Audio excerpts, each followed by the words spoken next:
Hey everyone, today we are going to review the first paper in the series, and that is MapReduce Simplified Data Processing on Large Clusters. This is a paper which was written by Jeffrey Dean and Sanjay Gemawat. So, to start, let's see what MapReduce actually is. So, MapReduce is a programming model and an associated implementation for processing and generating large data sets. User can generally specify a map function that processes a key value pair to generate a set of intermediate key values, and those are fed into various reducer functions, which merges all these intermediate values and produces the output key. So these models allow for automatic parallelization and execution on large clusters, handling data partitioning, scheduling, and fault tolerance. Well, let's look into what led to the development of this model. So this in early 2004s, Google, which is which at that time was building a lot of data processing pipelines to generate large amount of to process large amount of raw data, such as crawl documents, web request logs, and processing them to produce derived data like inverted indexes for searches and various representation of graph structures of web documents, summaries of number of pages, and a lot of other metrics every day. So for these computations, the teams implemented their own computations and special purpose uh, programs that would do this much of work. And there was a lot of complexity involved in managing the parallelization, the distributing the data, managing the fault tolerance, and a lot of code was needed to be written for all these processing pipelines. So the engineers there figured out that they can be, since these or most of these tasks were very simple at core, like parsing a document, crawling the web, or things which were pretty simple, but the amount of work they had to do to orchestrate this was huge. So they decided to come up with a model, programming model, and they called it MapReduce, which could hide all of these parallelization, fault tolerance, and data distribution and load balancing, and all these details, and help the developers uh, come up with a simpler implementation and make them be useful pretty early in while onboarding those developers. So the programming model, how does it look like? So the programming model, as I told, is the input is a key value pair and the output is again a key value pair. The user writes a map function which processes an input file, generates an intermediate pair, and the reducer function uses these intermediate files and generates an output. So now look at one of the processing example, which is counting the word occurrences in a large collection of documents.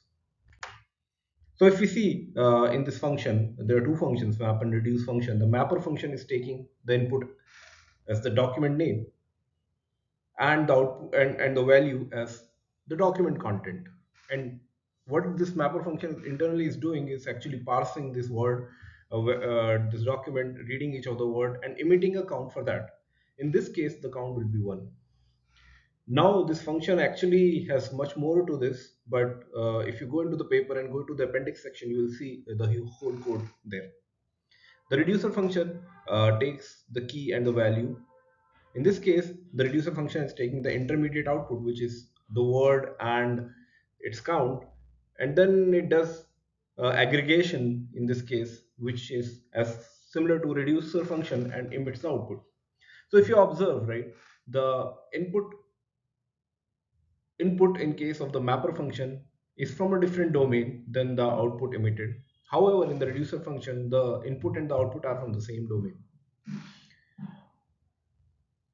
When I say domain, it means the count. If we take the input key value pair similar to what it is in the output. So let's look at a few more examples from this space. So distributed grep. In case of distributed grep, what will be the input? The input will be the log file and the pattern that we want to search.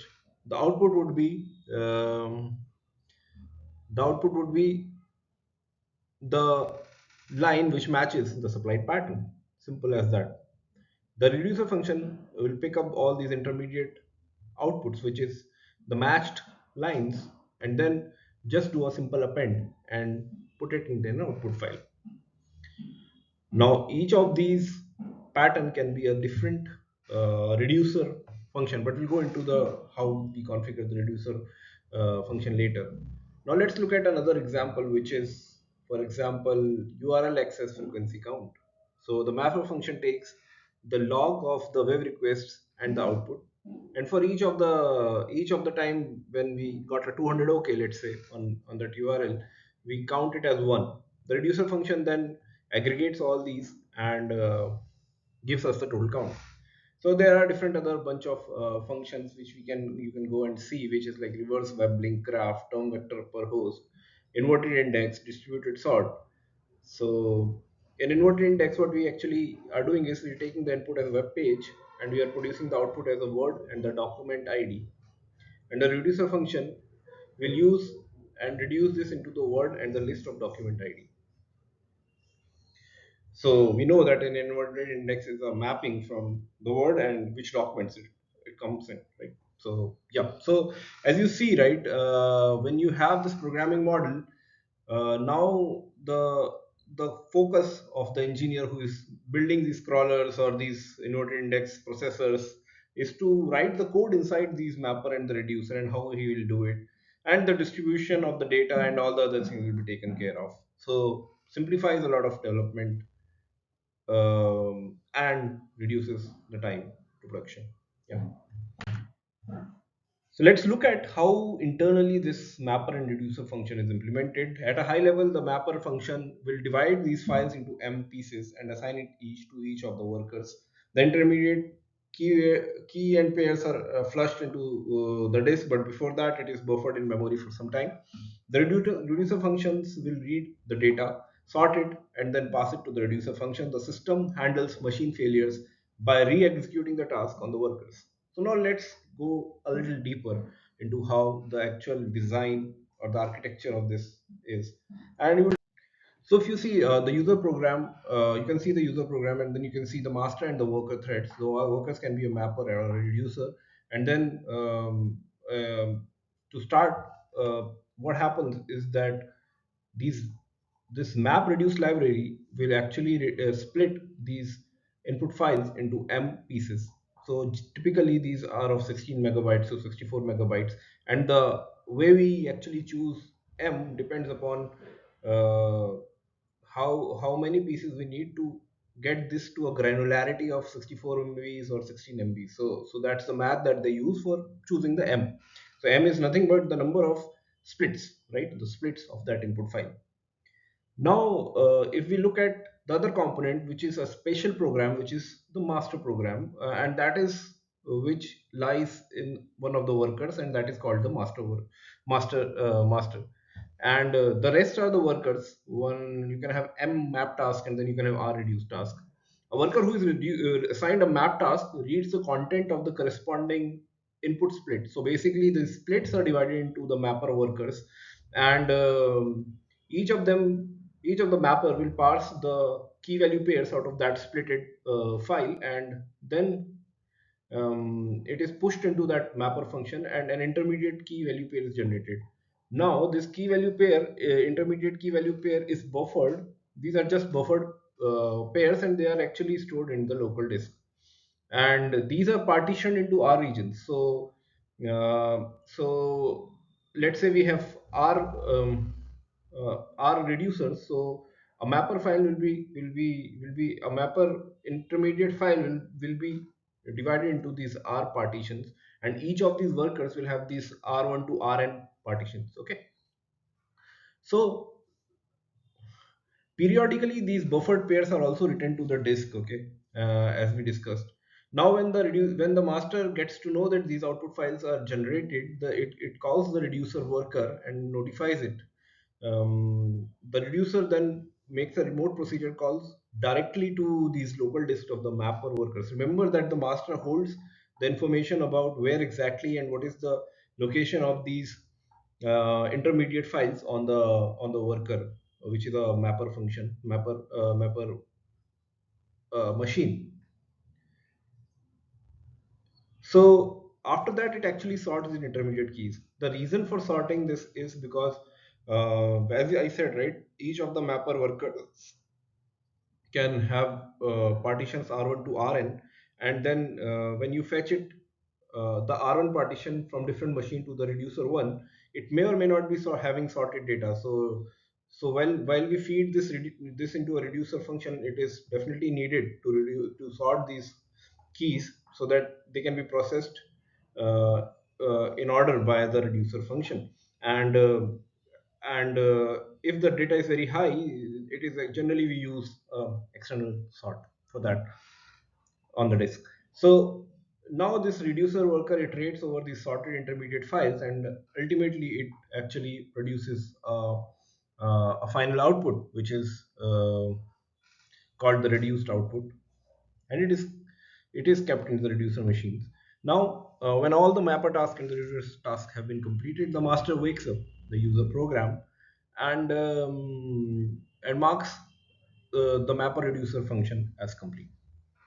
So the master data structure, so master does store a few information like whether the mapper function is in progress, it is idle, or it is completed. Similarly for the reducer functions. Now let's look at various fault tolerance conditions. So now at a high level, we know how the data is distributed. It's pretty simple. There's a single master that is managing all the data distribution and mapping and the reducing of that. So now there are different points of failures. So let's talk about the worker failure first. So how do we detect failure? So when we say a worker, it can be a mapper and it can be a reducer. So the master actually pings periodically these worker machines, and if there is a no response from the worker after a certain period, it marks it as fails, and and all the previous tasks that were assigned to this worker are marked as eligible for rescheduling. So now it is as good as whole of this data on that mapper machine or the reducer machine has not been processed. The completed mapper tasks will also be executed when failure occurs because their output is stored on the local disks. So if it is inaccessible, even if it is completed, since the reducer is making a direct RPC calls to these map workers, it will not be able to access it. And even if the processing by the mapper is complete, we need to re-execute it. However, the reducer tasks will need to reread and re-execute these new re-executed mapper tasks if it already started.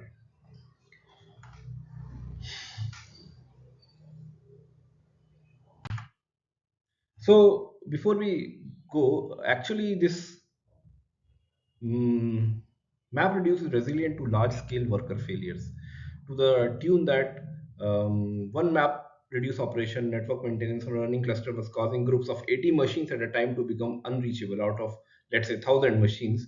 The MapReduce master simply re-executed the work on these unreachable worker machines and continued to make a forward progress. So these are out of the testing that the Google folks did while they were testing out their programming model, which is MapReduce. Now let's talk about the master failures. So now we know that master is a single point of failure. So if master fails, everything is not going to work. So it is believed that there is a very low chance that a master is going to fail. So master actually is checkpointing all the data structures. So where the data exists, where is the data in the mapper files, where the reducers are running, where the master workers are running. So all this is checkpointed. So if the master fails, then all the mapper reducer tasks are restarted. However, since it is persisting the data, so there's a low chance that a master will fail, right? So that's why I think the model works at a high level because mostly these are used for the data processing pipelines, and um, there's fairly low chance that a master will cause a problem. There are a few other implementation details that we should take note of. One is that since bandwidth at the time this paper was written was the major bottleneck, network bandwidth. Maybe now we are better equipped and we have better bandwidths to support our systems. It chose to store all the data locally, right? The mappers produces an intermediate file, it stores into the local machines. The task granularity is actually, as I told, depends upon how much data is and how many splits we need so that 16 to 64 MBs can be supported. R is generally a small multiple of worker available. So basically, R is something the amount of final output, right? And how many machines we need to actually process this intermediate data. And let's say if we want 10 machines for processing all the reducer tasks, then we just need R, and the mappers can divide their data into R, such R reduce tasks. Talking about the backup tasks, so one of the challenge the Google folks saw while coming up with this was that that there were straggler machines. So most of the mappers or the reducers completed their task, but there were a few stragglers, and which took a lot of time to complete their task towards the end. So a easy way to solve this problem was to just re-execute them, and whichever worker is able to execute those leftover tasks, they marked it as completed as soon as one of those completed, and the second one was not needed later. So a simple re-execution of tasks helped them improve the performance, and they realized that it actually makes it 44% longer to complete if these backup tasks were not enabled, right? So it was a very good optimization. Talking about the performance, so the Google folks, while coming up with the final numbers before this paper was released, the Google folks did the performance measurements, and two of the major experiments they did was one searching through 1 terabyte of data, and one was sorting 1 terabyte of data. The implementation scaled to large cluster of machine, making efficient use of resources. So let's talk about the first. So first is as good as generating a grep, right? So the experiments were conducted on approximately 1800 machines, each equipped with 2 gigahertz Intel Xeon processors, 4 gigabits of memory, 160 GB ID disk, and a gigabit of Ethernet link. I mean, it was more or less a commodity machine. The grep program scanned through 10 to the power 10 100 byte records, which made it a huge data set, searching for a very rare 3 character pattern. The input was split into 64 MBs. The computation peaked at over 30 GB per second when 1764 workers were assigned, and the entire computation took around 150 seconds to complete. Similarly, similar data set with 1 terabyte of data, the input was again split into 64 MBs, and sorted output, which is R, was partitioned into 4000 files. The computation peaked at about 13 GB per second, and it took 891 seconds, which is one of the best reported results for a Tera sort benchmark. In the performance of the, if you go to the paper, right, you will also find a few graphs which you can dig deeper to understand. The effect of backup task is that the computation time increased by 44% when the backup tasks were disabled. The machine failures was noticed, and it was found that in an experiment where 200 out of 1746 worker process were intentionally killed, the computation finished with only a 5% increase. Overall, the performance section illustrates the efficiency and scalability of the MapReduce implementation on large clusters, emphasizing its ability to handle large scale data processing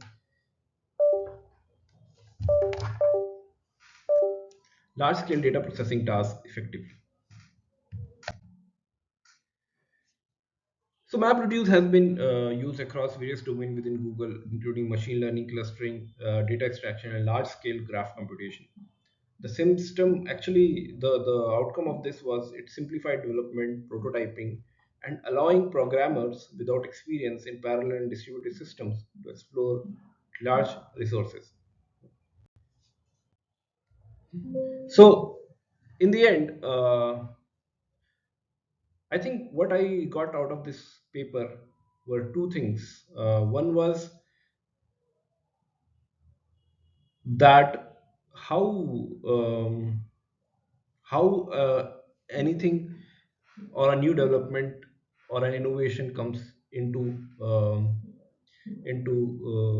the world.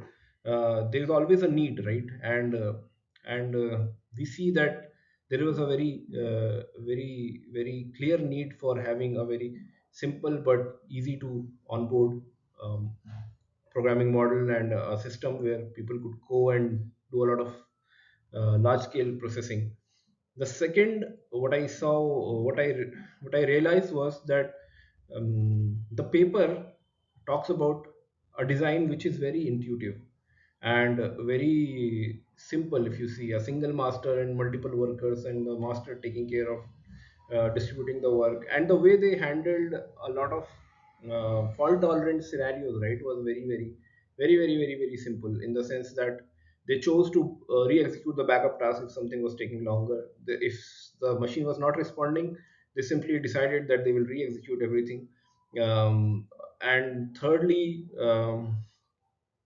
to make sure that not a lot of bandwidth is used. They just stored this in the data in their local machine, and then they use RPC calls to make this, right. So all over, it is a very simple implementation, easy to understand and very easy to come up with. The third aspect that I really noticed is the way the experiments are conducted whenever you want to check whatever you have built is actually performant, and you are able to properly benchmark. So the third learning is how to come up with experiments, the setups to actually test your designs or the new products that you come up with, and then making benchmarking them so that you can do improvements over that. And of course, I know that while they would have been doing this benchmarking, they would have figured out about things like these stragglers tasks and etc, and hence the performance testing would have helped them figure this out, right. So all in all, it was a very fun read, and the next link to this will be a GFS paper, because internally MapReduce uses GFS, which is a Google file system, to store these chunks of 16 MBs to 64 MBs, and uh, to uh, to store as an abstraction over the actual Linux file system. This I should have mentioned earlier in the paper, but thank you. We will be covering that in the next paper. Thanks a lot.